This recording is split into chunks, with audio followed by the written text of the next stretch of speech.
So I asked you all the other day what your holy shit things are for archaeology, artifacts, time periods, people, sites, things that just make you say, holy shit, and you love telling people about them.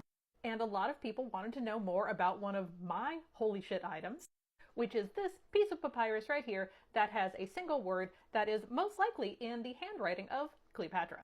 Now, I've talked about this before, but let's do it again, and I'm going to show you this papyrus, where to find it so you can look at it on your own, zoom in, make it your phone background, whatever you want, and I'll tell you what it says. As always, let's start with the background information. This unassuming piece of papyrus, which looks like this, was found by a German archaeological expedition in 1904 in Abu Sir. Abu Sir is located here, next to Saqqara, and as you can see, it's a long way from Alexandria, which is where Cleopatra lived.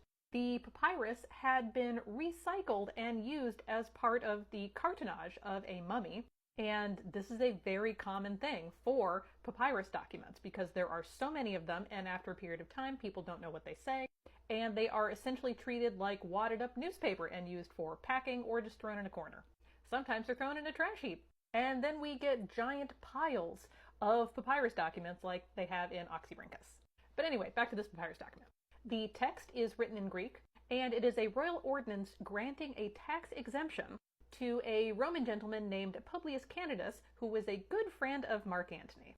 Because they were nice enough to put a date on it, we now have the modern equivalent for that date, which is February 23rd, 33 BC, and we know from history that 2 years later, Publius Candidus was in charge of Mark Antony's land army in 31 BC during the Battle of Actium. Now, normally documents like this would have simply been written and signed by a court scribe, but there are several key things in here that let us know that this was actually a more personal note, almost like an internal memo, something that most likely went from Cleopatra herself to a high official so that it could be carried out. The biggest clue for that is that there is no formal introduction of Cleopatra herself, and there isn't even a formal title for Publius Candidus as well, which indicates a level of familiarity. But the biggest thing that makes this papyrus so special is down here, and we'll zoom in. Down here we see an example of two different handwritings. We see the very precise formal handwriting of the court scribe, and then the second handwriting down here that simply says one word, "Ginnisthoi," and that's Greek for "make it so." And it's one word because it's a command.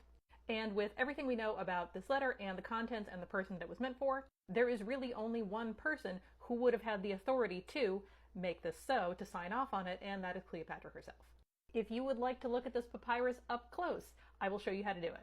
Head on over to the Egyptian Museum and Papyrus Collection of the Berlin State Museums. So this is the Neues Museum in Berlin. Go to Collecting and Research, and you want to find